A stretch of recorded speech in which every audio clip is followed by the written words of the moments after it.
everybody. Welcome to our CakeFu Masters series. I'm Amelia Carbine, your host. I want to welcome everybody that's watching, and if you're new, welcome. If you're a long timer, thanks for sticking with us, and hope you enjoy the training today. Today we have a really well-known cake decorator. She's super talented, and extremely humble about the accomplishments that she's had. She's like just one of the nicest people too. I love Liz Marek. So welcome, Liz Marek, to CakeFu today. Hi everybody. I'm so excited to be here. Well, we've had you on before, and it was really great. Everything was wonderful. Almost exactly a year ago. The elf class, yeah. I did that right before Christmas last year. Oh, that's true. See, I'm just on the ball. You know? are. It's like an anniversary. That's right. That's really fun. Yeah. Good stuff. So anyway, Liz, you have come up with something that I think a lot of people, a lot of cake decorators will be excited about, and if not, they should be, because it's really awesome. They might be really scared at first. Yeah, well, this is one thing that I think that might be intimidating to people at first, but once you get the hang of it, I think that this is going to be a huge thing for the cake industry. There are programs out there for doing cake sketches. I've somewhat looked into them.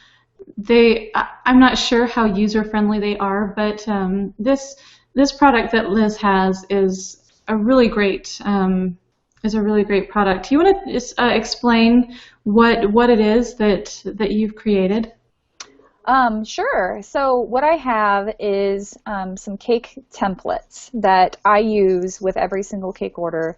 And it's actually something my husband made for me way back, like years ago, in Illustrator, which is a drawing program, and so that I could move and stack tiers easily, then add color and add details pretty quickly. Because during the wedding season, I might have to do like 10 sketches in a day, and each sketch takes me an hour. So at least. So I really needed to come up with some tricks to smooth line things a little bit. And I was using those in Illustrator for a long time, and then I started messing around with drawing in Photoshop.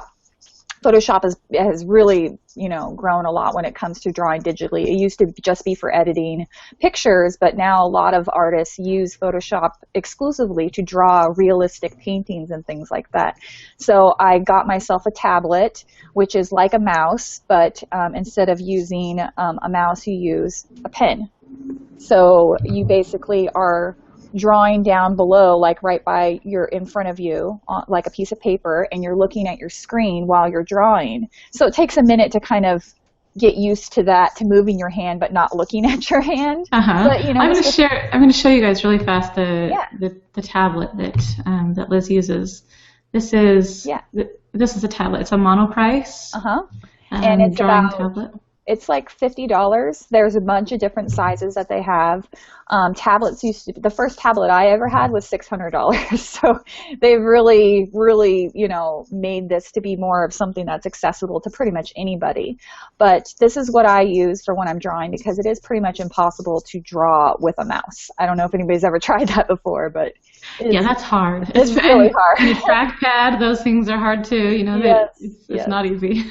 So but I love the idea of this, and it's not really that expensive either. It's only about $50, $60. Yeah, so. And if you have carpal tunnel, this helps a lot too. So if you are mousing a lot, you can actually use this to just be on your computer and click around and do all of your stuff, and it's a more natural position for your wrist to be in. So I actually just use this instead of a mouse too. Oh, cool. That's really neat. We actually put up a link for those of you that want to know where to get this. We put up a link on the page for the templates. So there's actually a link on there in the information that will take you to where you can actually get one of these. I went to the Monoprice store, and they were all sold out. And so it's actually a link to Amazon. So, Yes. So you should be able to, find them there through that link on Amazon. So, so yeah, if you're interested in, doing this product or these templates, you don't necessarily have to have this, right? Right. No, definitely not. This is what I use if you're going to be drawing on your computer. If you have an iPad, you can just draw with your finger, or you can draw with a stylus or something. And this will just make it easier on yourself if you like doing this and you want to keep continuing to learn to draw and sketch on the computer. Yeah, I told my husband, I said, I need to get one of these. I really do. Everybody put this on your Christmas list. Exactly. Christmas is coming. Everybody's husbands will be so confused. They're like, you want a what? It's cake supplies. Don't worry about it, honey. Exactly. Just buy it. It's cake supplies, and you can write it off. So there you go. Sure. Definitely a write-off on taxes. Yeah. So that's what I use to do the drawing part.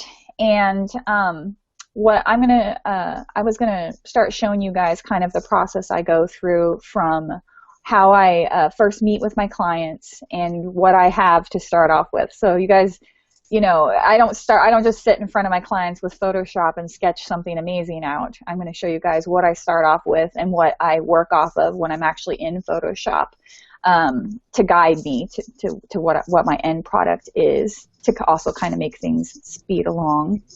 And then I'm going to show you the different files that I use, how I find them, and I'm going to try to explain the tools as I use them. I mean, this isn't really a Photoshop technique, but even if you know about Photoshop, it's helpful to hear what the brushes are, what tool I'm using. And you can always watch this later too if you miss something, because Amelia always posts the videos up later, so you can rewatch and be like, what was that tool she said to use? And just try and ignore everything else. Like, Photoshop has a lot of things that you can do with it, so just try and focus on the things that we're using and don't get too overwhelmed by all the other stuff. Yeah, Photoshop can be, I mean, the first time I looked at Photoshop, I tried to upload a picture, and then I'm like, okay, now what? Because there's stuff everywhere. It can be a little scary. And I honestly don't use like 90% of the stuff that is in Photoshop. I only probably use the things that I'm going to be showing you guys today, because I don't do like a lot of the stuff that that professionals, other professionals who use Photoshop might use it for, because it all depends on what you're using it for. If you're making graphic design posters and stuff that are being printed on the side of a building, you're going to be using different tools than what I'm using. So just remember that Photoshop is made for a variety of different things, and so it may seem scary, but really there's only like 5 buttons you really have to know about.